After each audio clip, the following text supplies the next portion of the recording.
안녕하세요. 안녕하세요.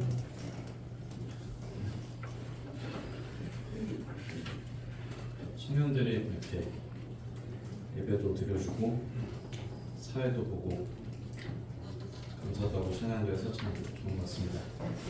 지난주에 청년들이 말씀을 해달라고 저한테 요청을 했었거든요. 그래서 은사를 공부하다가 은사에 대해서 배우고 싶다고, 은사에 대해서 좀 교제를 해달라고. 그래서 제가 좀 찾아보다가 잠깐 교제를 해줬습니다. 대단하지 않습니까? 이렇게 뭔가 배우고 싶어서 말씀을 전해달라고 이런 열정이 좋은 것 같습니다. 그래서 은사에 대해서 이렇게 교제하고 또 나누었는데 조금 못 나누고 더 나누고 싶은 이야기가 있어서 오늘 주일 말씀으로 좀 드리려고 합니다. 함께 베드로전서 4장을 좀 찾아보겠습니다. 신약성경 베드로전서 4장입니다.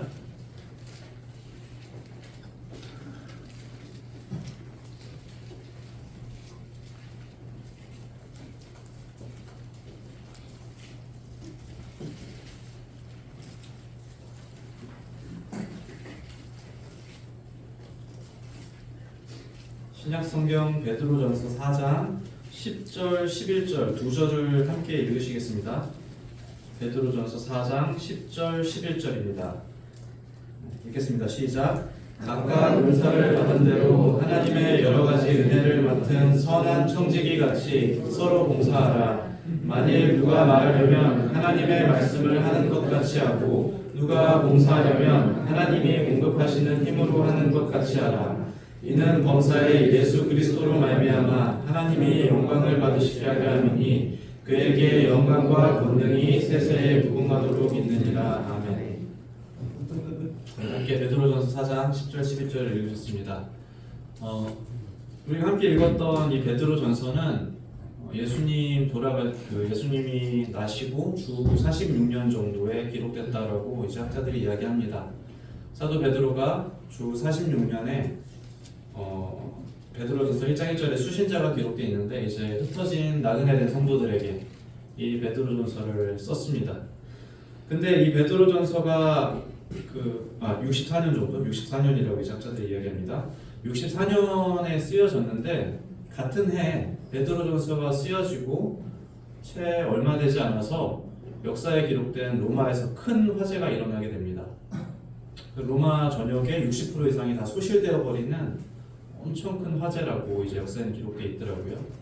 그래서 그 화재의 주동자를 이제 그리스도인들로 지목하고, 물론 아니었지만 그래서 그리스도인들을 향한 대대적인 핍박이 시작됩니다. 많이 순교하기도 하고 또 잡히기도 하고 모든 교회들이 이제 그 핍박을 피해서 이제 지하교회로 숨어드는 그런 역사에 기록된 대박해가 이 베드로 전서가 기록된 바로 그 직후에 일어난다는 것이죠. 베드로 본인도 아마 이 시기에 순교했을 것이라고 이제 학자들은 이야기합니다. 그 로마 화재 이후로 시작된 그 박해가 얼마나 끔찍했냐면 로마의 역사가였던 타키투스라는 사람이 연대기에 이렇게 기록했습니다. 이들이 더 무거운 죄를 지었다 해도 처형 방식의 잔혹함은 그것을 보는 시민들의 가슴을 동정심으로 가득 채웠다. 시민들은 알고 있었다. 기독교도라고 불리는 그들에게 그토록 잔혹한 운명을 내린 것은 공공의 이익을 위해서가 아니라 한 사람의 잔인한 욕구를 충족시키기 위해서임을 알고 있었다. 여기 기록된 한 사람이 우리가 잘 알고 있는 네로 황제입니다. 폭군으로 기록하고 있는 그 네로 황제. 그래서 네로 황제로부터 시작됐던 이 엄청난 박해가 이 베드로전서 이후에 기독교인들을 집어삼켰다라는 거죠. 그래서 그런지 모르겠지만 베드로전서에는 유독 다른 서신서들보다 고난에 대한 메시지가 주를 이룹니다.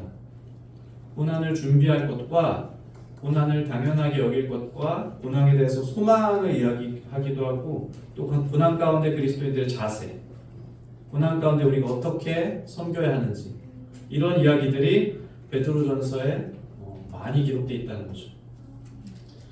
아마 베드로 사도에게 특별한 성령의 감동이 있었겠죠. 베드로 사도가 미래를 내다보는 뭐 예지력이 있던 것은 아니었을 것이고 성령의 감동하심으로 말미암아 이제 당시에 고난을 앞둔 그 그리스도인들에게 성령님의 이 메시지를 전달하셨을 것으로 생각되어집니다. 그래서 결국 베드로전서는 어떤 서신이냐? 고난 가운데서 고난을 통과하는 그리스도인들에게 소망을 불어넣고 그 고난을 잘 지나게 해주는 그런 서신서라고 보시면 되겠죠. 아까 베드로전서 1장 1절에 이 본서의 수신자들에 대한 이야기를 했습니다만 소아시아에 흩어진 나그네들이라고 기록합니다. 그리고 여기 있는 이 흩어진이라는 이 표현이 우리가 많이 들어보셨던 디아스포라라는 표현입니다. 디아스포라라는 이 표현은 포로된 이스라엘 자신들의 선조를 불리는 그 표현에서 이제 사용되어졌거든요. 바벨론이나 페르시아에 잡혀간 자신들의 선조들. 그래서 타국에 살지만 이스라엘 백성으로서 민족성을 지키고 율법을 따르는 그들을 가리켜서 디아스포라라고 불렸거든요. 근데 이 본서의 수신자 흩어진 그리스도인들에게 이 동일한 표현 디아스포라를 사용합니다. 이 표현이 어쩌면 이렇게 생각을 해봤습니다. 오늘날 이 땅의 그리스도인들, 다시 말하면 앞에 계신 성도님들과 저를 포함한 많은 그리스도인들을 가리키는 표현일지도 모르겠다라는 생각을 좀 해봤습니다. 세상 가운데 흩어져서 우리가 그리스도인으로서 신념을 지키고 힘들지만 믿음을 유지하고 그래서 어느 지역에 있든지 우리가 동일한 성령님으로 하나의 이 말씀을 가지고 예수님을 섬기는 그 무리들이라는 것이죠. 그리스도인들이. 그렇기 때문에 사실은 우리도 이 베드로전서의 수신인이기도 합니다. 본서 1장 1절에서는 이들에게 편지 쓴다고 했지만 저도 그렇고 성도님들도 그렇고 이 편지의 두 번째 수신인이라는 거예요. 그래서 이 베드로전서에서 끊임없이 이야기하고 있는 고난에 대한 메시지가 오늘날 우리에게 감동을 주지 않습니까?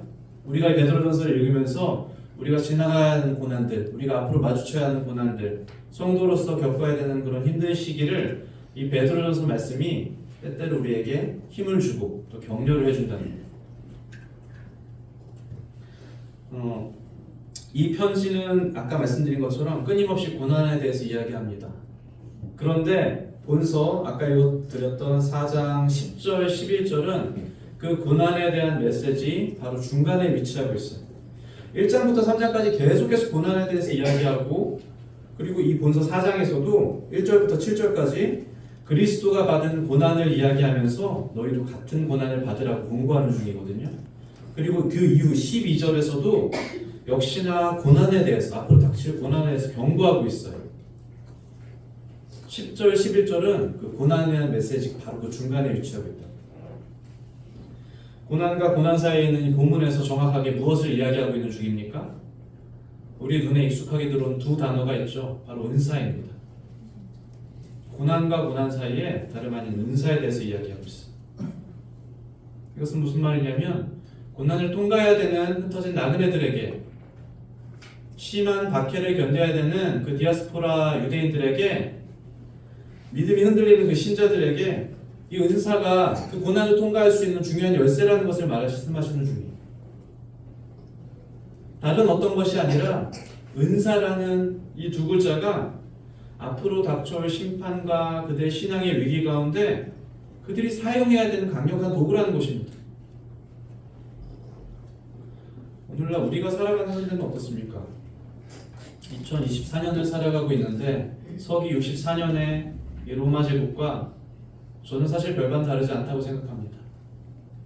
물론 우리에게 가해지는 물리적인 박해는 비교할 수도 없을 만큼 당시의 성도님들이 더 많은 것들을 겪으셨겠지만 오늘날 우리 성도님들도 많은 어려움 가운데 신앙생활을 지켜나가고 있을 줄로 믿습니다. 우리들을 혼란스럽게 하는 여러 가치관들, 또 세상과 비교하게 되는 많은 것들, 또 물질적인 어려움들, 전도의 어려움들이나 우리가 학교나 사회나 직장에서 겪게 되는 수많은 가치관의 충돌들이 그렇습니다. 어떻게 보면 그때와 비교할 수 없을 만큼 많은 적대적인 가치들과 우리가 싸워야 되는 현실인 것이죠. 우리도 또한 흩어진 나그네로서 이 싸움을 감당하고 있을 텐데 결국 우리에게도 이 본서 10절 11절에서 말씀하시는 이 은사라는 것이 어느 때보다 강력하게 필요하다는 것. 이것이 무엇인지는 모르겠지만 우리가 오늘날 이 현대 시기를 살아가면서 이것이 우리가 사용해야 될, 우리가 지켜야 될 강력한 무기라는 거예요. 우리 10절을 통해서 이 은사가 무엇인지 좀 구체적으로 살펴보겠습니다. 10절에 각각 은사를 받은 대로 하나님의 여러 가지 은혜를 맡은 선한 청지기 같이 서로 봉사하라. 은사라는 것이 무엇을 지칭하는지 사실 우리는 구체적으로 좀 혼란스러워합니다. 지난주에 청년들이랑 교제할 때도 이것과 많은 의견 교환이 있었거든요. 한국교회 역사 가운데 은사라는 것이 때때로 병고침을 지칭하기도 하고 신유의 은사라든지 그렇죠? 귀신을 내쫓는다든지 어떤 특별한 능력으로 이해되는 경우가 사실은 너무 많았다라는 거예요. 이 은사라는 것이 우리와 크게 상관이 없는 내가 취할 수 없는 어떤 특별한 능력들로 이해되는 경우가 모임은 그렇지 않겠지만 대부분의 많은 교회 가운데 그런 인식으로 받아들여진다는 거예요. 그렇지만 은사라는 단어는 사실 선물이라는 뜻이에요. 영어 성경에서 예외 없이 은사를 기프트로 번역하거든요. 기프트가 무엇입니까? 선물이잖아요. 생일에 받는 선물, 특별한 날에 받는 선물. 말 그대로 선물이라는 거예요. 은사가 대가 없이 주어지는 나의 어떠함과 전혀 상관이 없이 주고 싶은 그 주인이 마음대로 주는 그 선물이라는 거예요. 헬라어 그 원어로 은사를 카리스마라고 기록하거든요. 카리스마 많이 들어보셨죠? 저 사람 카리스마였다. 카리스마가 은사예요. 근데 카리스는 은혜라는 뜻입니다. 그리고 마는 어떤 결과를 나타내요. 카리스마가 무슨 뜻입니까? 은혜의 결과라는 거예요. 은사가 은혜의 결과라는 것입니다. 은사는 결국 무엇입니까? 우리로부터 나오는 어떤 것들이 아니라 우리가 어떤 갈고 닦는 그런 것들이 아니라 온전히 하나님으로부터만 주어지는 하나님으로부터만 말미암는 전적인 선물이 바로 은사라는 거예요. 방금 읽은 이 10절에 그 은사의 두 가지 특징에 대해서 이야기합니다. 선물로서의 두 가지 특징. 첫 번째, 각각 은사를 받은 대로라고 기록하죠. 각각 은사를 받은 대로. 먼저 은사의 첫 번째 특징은 무엇이냐면 은사는 각각 주어진다는 거예요. 이 형제, 저 형제, 저 자매, 나 모두 다 포함해서 모두에게 각각 주어진다는 거예요. 예외가 없다는 거예요.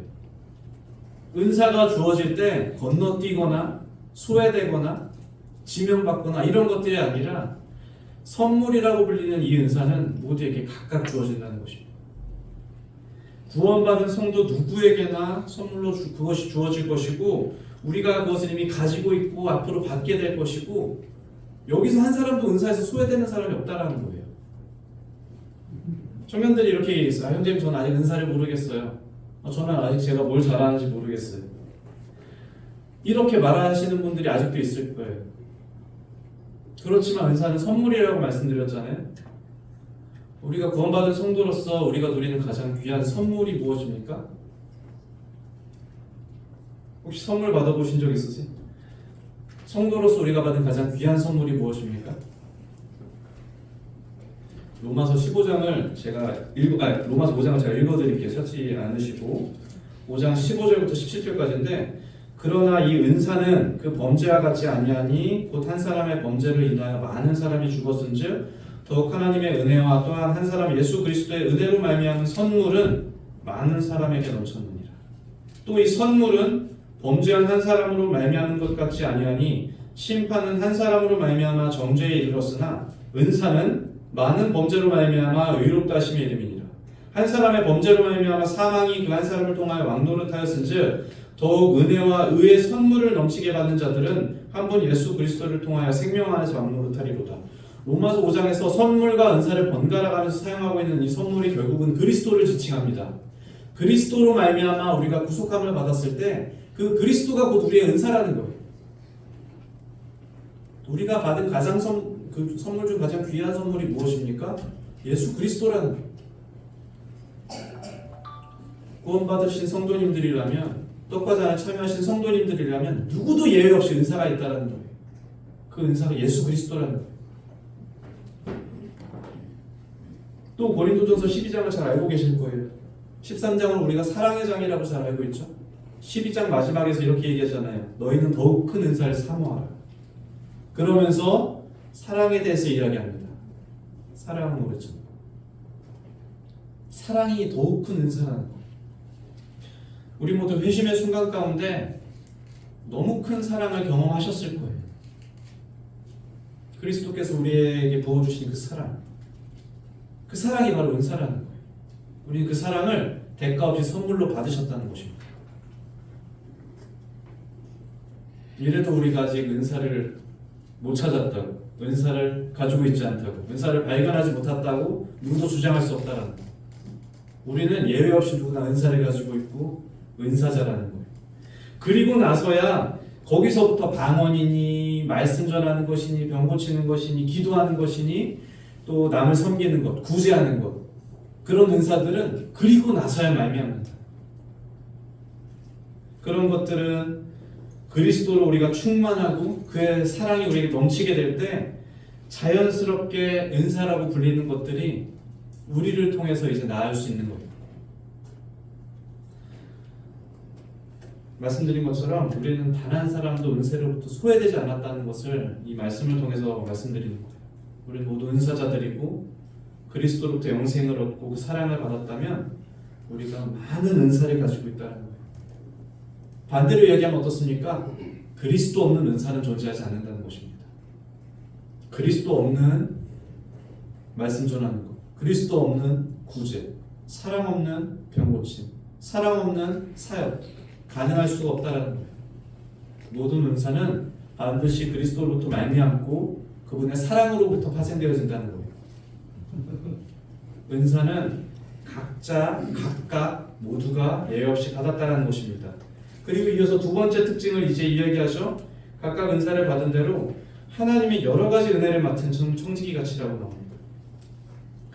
여기서 은사를 가리켜서 하나님의 여러 가지라고 말하는데 다른 성경에서는 이것을 각양의 다양한 색깔의 많은 종류라고 얘기합니다. 각색이라는 거예요. 각색. 수없이 많은 은사가 그분으로부터 말미암고 그런 것들이 우리에게 부어진다라는 거예요. 단 성경에서 말하고 있는 단 몇 개의 종류로 은사를 구별할 수 없다라는 것입니다.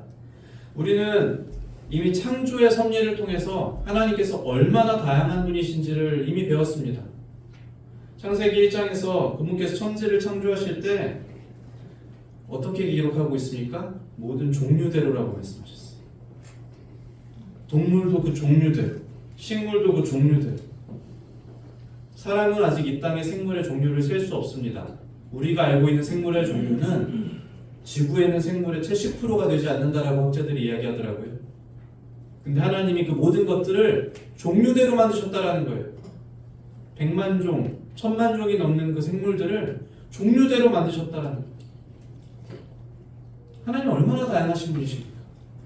그 다양하신 분이 은혜를 여러 가지로 부어주신, 각양으로, 각색으로 은혜를 부어주신다는 거예요. 제 경험으로 봤을 때 때로 제가 어떤 사람들을, 다른 사람들을 내가 아는 몇 가지의 그런 은사로 제한하려고 할 때가 있어요. 저 사람은 섬김을 잘해, 저 사람은 뭐 구제를 잘해, 저 사람은 기도를 잘해. 근데 은사는 그게 다가 아니라는 거예요. 내가 알지 못하는 은사가 분명히 더 많이 존재하고 저 사람 가운데, 저 형제와 저 자매 가운데 하나님께서 뜻하신 은사가 수없이 많이 존재한다라는 거예요. 다만 제가 그것을 다 알지 못할 뿐 은사는 틀림없이 각양으로 존재하고 그래서 드리는 말씀이지만 은사에는 결국에 귀천도 없고 그렇지 않습니까? 모든 은사가 각양 주어지는데 어떻게 귀천이 있겠습니까? 은사에는 경중도 없고 은사에는 높고 낮음도 없다라는 거예요. 모든 은사는 하나님의 은혜로 말미암아 주어지는 것이고 그 은혜는 우리가 셀 수 없을 만큼의 다양성을 가지고 있기 때문에 우리가 그 은사를 분별할 수도, 그 은사를 판단할 수도 없다는 거예요. 이 은사의 두 가지 특징을 이제 바탕으로 각자의 주신 이 다양한 은사가 본문의 표현을 빌리자면 그것을 청지기에게 하시는 것처럼 맡기신다라고 기록되어 있어요. 이것은 다른 의미로 어떤 의미인가요? 그것을 언젠가 그분께서 다시 찾아가신다는 거예요. 그게 청지기의 역할 아닙니까? 주인 청지기에게 어떤 것을 맡기고 때가 되면 분명히 그것을 주인인 그분께서 다시 찾아가신다는 거예요. 맡긴 것을 관리하다가 다시 돌려드리는 게 청지기의 역할인 것처럼 그분의 은사가 이제 우리에게 그렇게 맡겨졌다라는 거예요. 우리가 선물로 받은 것이 은사가 무엇이든 간에 틀림없이 그것을 주님께 돌려드려야 된다는 것입니다. 그것을 우리가 가지고 있고 가지고 갈 수도 없고 그것을 소유할 수도 없다라는 거예요. 그것이 무엇이 됐든 예외가 없어요. 재물이든 건강이든 사람이든 뭐 직장이든 환경이든 우리의 성품이든 우리의 열심이든 우리의 뭐 겸손한 그런 특성이든 아무것도 예외가 없어요. 우리가 주님께로 받은 은사가 무엇이든지 간에 그것은 틀림없이 우리가 주님께로 다시 돌려드려야 된다. 그게 은사라고 불리는 것의 특징입니다. 마태복음 25장에 찾지는 않겠습니다만 자신의 종들에게 달란트를 맡겼던 주인의 비유를 아실 거예요. 1달란트, 2달란트, 5달란트를 맡기고 먼 나라로 떠나갔다 돌아와서 주인이 그 맡겼던 것들을 다시 찾습니다. 분명히 찾게 된다는 거예요. 근데 악하고 게으른 종은 그 은사를 어떻게 했습니까? 주인의 표현을 빌리자면 방치하고 낭비했어요. 1달란트 맡은 종에 대한 이야기입니다. 그 은사를 방치하고 낭비했다. 그 책임감이 오늘 저에게 있다는 거예요. 은사를 맡은 자들에게 누구에게나 있다는 거예요. 아까 모두가 은사자라고 말씀드렸잖아요. 그럼 이 책임감이 앞에 계신 성도님들 중에 예외 없이 누구에게라도 있다는 거예요. 우리가 분명히 맡은 것이 있다는 것입니다. 구원을 포함해서 구원과 사랑과 우리가 받은 것들에 대해서 분명하게 하나님께서 그것을 다시 찾으실 때가 올 줄로 믿습니다. 그때가 언제인지는 아무도 모르겠죠. 그러나 주님께서 우리에게 은사로 맡겨주신 것들에 대해서 청지기로서의 그 책임을 요구하실 때가 있으실 거예요. 그때 우리가 2달란트, 5달란트 받은 자들처럼 주님께 드릴 수 있는 풍성한 열매가 있었으면 좋겠어요. 주님께 내보낼 수 있는, 내보일 수 있는 그 열매가 있게 되길 바랍니다. 우리가 청지기로서 주인에게 착하고 잘하였다 충성된 종아, 이 칭찬을 받게 될 수 있는 그 자격은 어디로부터 말미암습니까? 우리가 이 은사를 가지고 결국 그래서 어떻게 하라는 거예요? 은혜로 받은 이 은사, 맡겨진 은사를 가지고 이제 어떻게 해야 우리가 착하고 잘하였다 충성된 종아라고 칭찬받게 된다는 말입니다. 본문의 10절 후반을 다시 읽어보겠습니다. 은혜를 맡은 선한 청지기 같이 함께 읽어주시겠습니까? 서로 봉사하라. 서로 봉사하라. 은사의 종착지가 여기라는 거예요. 은사를 받은 대로 은혜를 맡은 선한 청지기 같이 서로 봉사하라. 조금 더 정확한 표현을 쓰겠습니다. 이 봉사라는 헬라어는 디아코네오인데 이거는 원래 종이 되라라는 뜻이에요. 무시무시하죠? 서로 종이 되라. 사실 낯선 표현은 아닙니다. 예수 그리스도께서 우리에게 종이 되는 것이 어떤 것인지 보여주셨어요. 서로 봉사하라, 서로 종이 되라. 조금 더 순화하자면 서로 섬겨주라. 결국 베드로 사도가 은사를 이 4장에서 소개하면서 이 말을 하시고자 하셨던 것 아닙니까? 우리가 모두 은혜를 받았고 은혜로서 선물을 받았고 그것을 잠시 맡았던 청지기처럼 그 은혜를 가지고 그 은사를 가지고 서로 섬기라는 거예요. 이것이 은사의 궁극적인 방향이라는 것입니다. 은사는 성도를 향하라는 거예요. 그게 무엇이 됐든 상관없습니다. 재물이든 아까 말씀드린 성품이든 시간이든 환경이든 여러분들이 받은 것이 무엇이든 간에 그것의 궁극적인 방향은 성도를 향하고 성도를 섬기는 데 있다는 거예요. 이 부분에 대한 좀 자세한 묵상을 위해서 여기다 잠시 손을 넣어두시고 우리 앞에 있는 에베소서 4장을 잠깐 보실게요. 에베소서 4장입니다.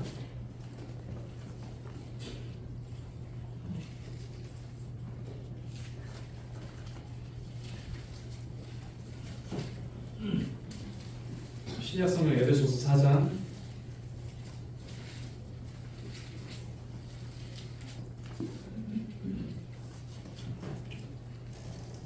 찾으셨으면 4장 7절을 제가 읽겠습니다. 에베소서 4장 7절 우리 각 사람에게 그리스도의 선물의 분량대로 은혜를 주셨나니 여기도 분명히 말씀하지 않습니까? 각 사람에게 주셨다고요. 그 선물의 분량대로 은혜를 주셨다. 11절부터 읽겠습니다. 그가 어떤 사람은 사도로 어떤 사람은 선지자로 어떤 사람은 복음 전하는 자로 어떤 사람은 목사와 교사로 삼으셨느니 이는 성도를 온전하게 하여 봉사의 일을 하게 하며 그리스도의 몸을 세우려 하심이라. 우리가 다 하나님의 아들을 믿는 것과 아는 일이 하나가 되어 온전한 사람을 이루어 그리스도의 장성한 분량이 충만한 데까지 이르리니 뒤로 넘어가서 16절 읽겠습니다. 그에게서 온몸이 각 마디를 통하여 도움을 받음으로 연결되고 결합되어 각 지체의 분량대로 역사하여 그 몸을 자라게 하며 사랑 안에서 스스로 세우느니라. 에베소서 4장에서도 분명하게 은사에 대해서 이야기합니다. 그리고 11절에 그 은사로 말미암은 몇몇 직분을 이야기하잖아요. 우리가 익히 알고 있는 사도니, 목자니, 교사니, 선지자니, 전도자니 이런 것들의 직분을 이야기하고 근데 이 직분에 분명한 목적이 있다라는 것입니다. 그 목적을 12절에서 어떻게 이야기합니까? 이는 성도를 온전하게 한다. 이는 성도를 온전하게 해서 봉사일을 하게 하고 그래서 그리스도의 몸을 세우려 한다.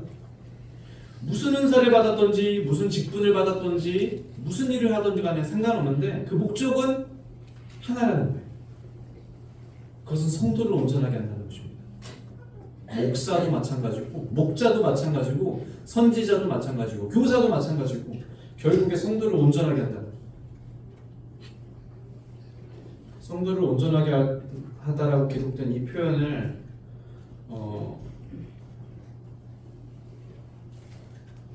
헬라어로는 카타르티스모스라고 한대요. 저도 모릅니다. 찾아봐서 알지 제가 어떻게 알겠어요.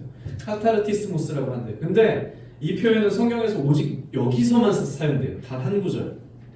근데 이것은 원래 의학용어라고 합니다. 의학용. 카타르티스모스. 어떨 때 쓰냐면은 부러진 팔을 맞출 때 있죠. 탈구된 관절을 맞출 때, 어긋난 뼈를 맞출 때 쓰이는 의학용어래요. 이 온전하게 하다라는. 결국 은사는 무엇이라는 말씀입니까?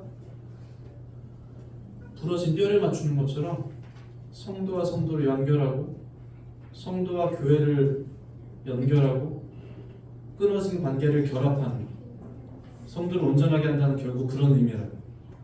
은사는 부러진 뼈를 맞추는 것처럼 성도와 성도를 교회와 성도를 연결함으로써 12절에 하반절에 기록된 것처럼 결국에 그리스도의 몸을 그로서 세운다라는 거예요. 16절에 아까 읽었던 말씀이지만 한번 다시 보실까요? 연결되고 결합하여 각 지체의 분량대로 역사한다라고 그러죠. 연결되고 결합한다고 그러잖아요.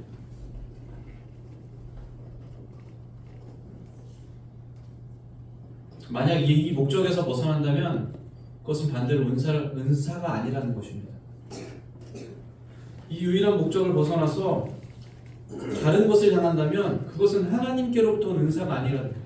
어떤 은사도 분리하거나 나누는 은사는 없다는 말씀입니다.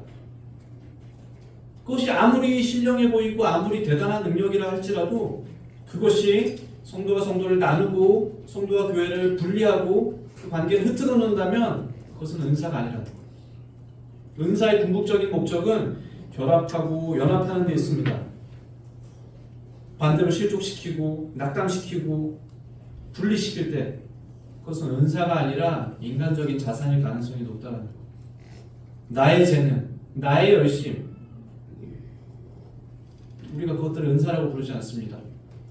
은사는 오직 그리스도로부터 말미암는다고 말씀드렸죠.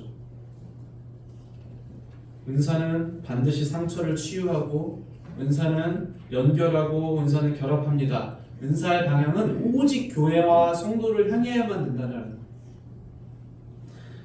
은사는 100% 그리스도로 말미암기 때문에 여기에 육신의 어떤 것이 개입될 여지가 단 1%도 없다는 것입니다. 만약에 육신의 어떤 것이 개입된다, 우리가 그것을 은사라고 부르지 않아야 된다. 이제 본문 베드로전서 4장으로 이제 돌아오겠습니다.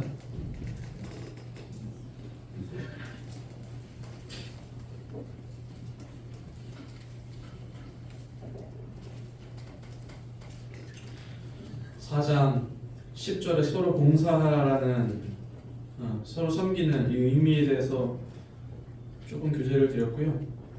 4장 11절을 함께 보시면, 만일 누가 말하려면 하나님의 말씀을 하는 것 같이 하고 누가 봉사하려면 하나님이 공급하신 힘으로 하는 것 같이 하라. 은사는 반드시 하나님으로부터 말미암기 때문에 우리가 어떤 일을 하더라도 거기서 반드시 하나님이 드러난다는 거. 봉사를 하든 말씀을 하든 애찬을 하든 청소를 하든 기도를 하든 그 가운데 어떤 모습이 나타납니까? 나의 형상이 아니라 그리스도의 형상이 그 가운데서 반드시 피어나게 될 것입니다. 우리가 신실한 청지기가 돼서 은사를 이렇게 사용할 때 그 결과가 어떻게 이야기합니까? 11절 하반절을 함께 보실게요. 이는 범사의 예수 그리스도로 말미암아 하나님이 영광을 받으시게 하려 함이니 그에게 영광과 권능이 세세 무궁하도록 있느니라. 아멘. 놀라운 결과입니다. 서로 봉사하고 서로 섬겼을 뿐인데 영광은 하나님께서 받는다는 거예요. 우리가 서로 섬길 때, 우리가 서로 봉사할 때 하나님께서 영광을 받으신다는 거예요. 우리가 받은 것으로, 우리에게 주신 것으로 그것을 돌려드렸을 뿐인데 하나님께서 영광 받으신다. 성경에서 이것을 무엇이라고 부릅니까? 우리에게 주신 것으로 우리가 돌려드리고 하나님이 영광 받으시는 것, 예배라고 부르잖아요. 그렇죠? 이것은 예배입니다. 예배. 주님께서 우리에게 주신 것으로 우리가 다시 돌려드리고 하나님께서 영광 받으시고 기뻐하시는 것, 예배라는 것. 은사로 성도를 섬기셨으면 놀라운 예배에 참여하시는 거예요. 우리가 그 높은 수준의 예배로 예를 드는 게 있습니다. 예를 들면 모리아산에서 이삭을 드렸던 아브라함의 예배라든지, 그렇죠? 만약에 그게 구약의 대표적인 예배라면 신약의 대표적인 예배, 뭐 두렙돈을 헌금한 과부라든지, 자신의 전부를 드렸던 그 과부라든지, 향유를 예수님 발 앞에 깨뜨렸던 마리아라든지, 우리가 예배하면 떠오르는 그런 놀라운 장면들이 있잖아요. 이상적인 장면들, 성경에 기록된 그 예배도 위대하지만 은사로 성도를 섬긴 그 예배도 대단히 위대하다. 성도님들이 지금 하고 계시는 그 일이 그것과 못지않은 놀라운 예배라는 거예요. 가지고 계신 은사로 성도를 섬겼던 그 과거의 기억들과 현재 진행형인 그 순간들이 진짜 놀라운 예배라는 거예요. 제가 그 작년에 안산동북교회 가서 간증을 드리면서 내용 중간에 남사교회 성도님들이 얼마나 예배에 탁월하셨던지 간증을 드린 적이 있었어요. 남사교회 성도님들은 얼마나 성도님들을 사랑하고 섬기시고 그 일에 본을 보이셨는지를 제가 그곳에서 간증을 드린 적이 있었어요. 제가 경험했고 저희 가정이 경험했던 섬김과 그 놀라운 순간들에 대해서 간증을 드리면서 그때 순간이 분뜩 났습니다. 그곳이 예배라는 곳입니다. 가지고 계신 은사를 바탕으로 성도를 섬기고 구제하고 기도하셨던 그 일들이 대단히 놀라운 예배의 순간이라는 거예요. 그 일로 말미암아 하나님께서 영광을 받으셨다는 거예요. 제가 뒤에 있는 태교 형제가 가끔 이제 청년들을 오산이나 용인에 태워주거든요. 청년회 끝나면 이제 얼마나 귀찮습니까? 왔다 갔다 30, 40분 걸리는데. 제가 언젠가 태교 형제한테 그랬어요. 너 지금 형제 지금 예배하고 있는 거라고 했어. 이거 그냥 태워주는 게 아니라 예배하고 있는 거라고 제가 형제한테 분명히 얘기했어요. 하나님 섬기고 있는 거. 차도 은사고 우리에게 주신 모든 것이 은사일진데 우리가 그것들로 성도를 섬기는 일, 그것보다 더 예배 같은 예배가 어디 있겠습니까? 은사로 성도를 먹이고 은사로 성도를 입히고 은사로 성도를 격려하고 은사로 성도를 위해서 기도해 주는 것, 이것이 놀라운 예배일 줄로 믿습니다. 그래서 남사교회 성도님들이 지금 하고 계신 것처럼, 지금 하고 계신 일처럼 성도를 사랑하고 섬기는 이 예배를 계속 하셔야 돼요. 주님 오실 때까지. 하나님께서 가장 기뻐하시는 예배. 제가 부모로서 세 자녀를 키울 때 얘네들이 뭐 저를 돕고 제가 하는 일을 도와주려고 그러고 저를 존중하고 이런 거 사실 별로 기대도 안 하거든요. 그런 것들이 크게 뭐 와닿지도 않고 체감적으로, 그렇죠? 뭐 겉으로는 아이 고맙다고 하겠지만 체감적으로 그렇게 와닿지 않지 않습니까? 근데 그런 것과 별개로 저의 세 아들이 가장 사랑스러울 때, 가장 자랑스러울 때가 언제인 줄 아십니까? 서로 돌아볼 때. 저에게 어떤 것을 가지고 올 때 사실 좋습니다만 그렇게 막 마음에서 우러나는 깊은 감동은 없는데, 제가 저의 아이들 보면서 마음으로 정말 깊은 감동을 느끼고 가장 자랑스러울 때는 서로 돌아볼 때. 주원이가 큰 형으로서 동생들을 책임지고 돌볼 때, 시원이가 가끔 도원이가 위험한 데 가면 막 옷 붙잡고 가면 안 돼 하면서 막 지켜주거든요. 그럴 때. 도원이 데리고 이제 막 편의점 가면은 형아들 없을 때 형아들 줘야 된다고 3개를 사요. 그럴 때. 서로 돌아볼 때. 이때가 제가 부모로서 가장 기쁘고 마음이 충만해지는 순간이라는 거예요. 근데 하나님도 그러시다는 것입니다. 하나님도 성도가 서로 사랑하고 서로 돌볼 때 그때 영광 받으신다는 거예요. 말씀을 좀 줄여보겠습니다. 제가 아까 베드로전서의 특별한 배경에 대해서 말씀드렸죠. AD 64년에 그들은 대단히 심각한, 대단히 고통스러운, 이전에 상상할 수가 없는 그런 박해 가운데 던져지게 된다는 거예요. 그들이 온 소아시아 전역에 흩어지고 그들을 지켜주고 방패막이가 되었던 교회도 해산되고, 이제 그들이 맞이하게 될 그런 환난과 고난 가운데 베드로 사도가 특별히 경고하고 격려하는 거예요. 그러면서 이 은사를 이야기한다는 말입니다. 그들이 겪게 될 환난 가운데, 통과해야 될 시련 가운데 다름 아닌 은사가 열쇠라는 거예요. 그들이 어떤 시련 가운데 있든지 어떤 고통 가운데 있든지 은사로서 서로를 돌아보라는 것입니다. 그러면 그 고난을 그들이 견뎌낼 수 있다는 하나의 팁을 주는 거죠.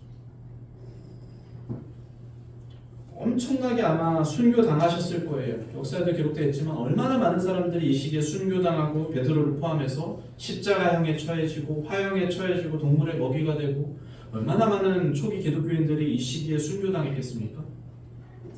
교회는 흩어지고 신앙은 부정당하고 그러겠지만 은사로서, 우리가 받은 은사로서 성도를 돌아봄으로 말미암아 그 믿음을 지켜냈다는 것을 오늘날 우리가 이 교회에서 예배를 드리면서 그 믿음이 어떻게 전해졌는지를 역사로서 증명하고 있지 않습니까?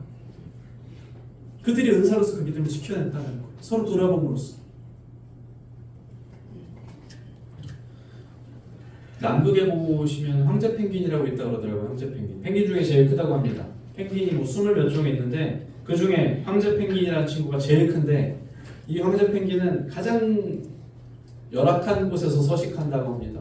영하 50도가 넘나드는 극심한 추위 가운데서 얼어 죽겠죠, 그죠? 근데 얘네들이 어떻게 안 얼어 죽냐면은 특별한 방법을 쓴대요. 그것을 생물학자들이 허들링이라고 이름 붙였어요. 그들이 원을 둘러싸고, 그리고 또 더 큰 원으로 서로를 둘러싸고 더 큰 원으로 서로를 감싸요. 몇 개의 동심원이 그들 무리 가운데 이루어진다는 거예요. 안에 있는 친구들 따뜻하겠죠, 그죠? 따뜻하고 그 추위를 잘 견뎌낼 수 있을 것입니다.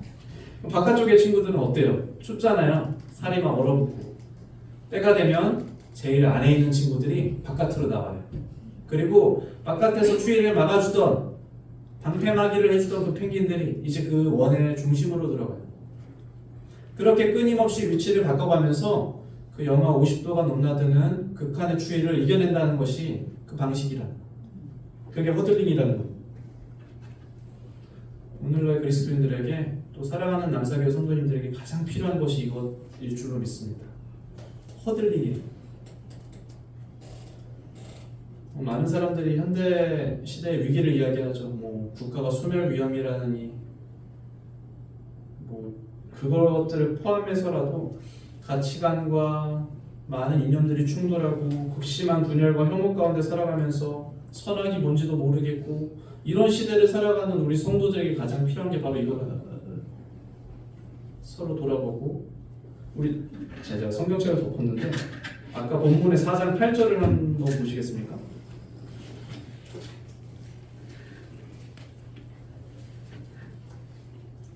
4장 8절에 무엇보다도 뜨겁게 서로 사랑할지니 돼 있죠.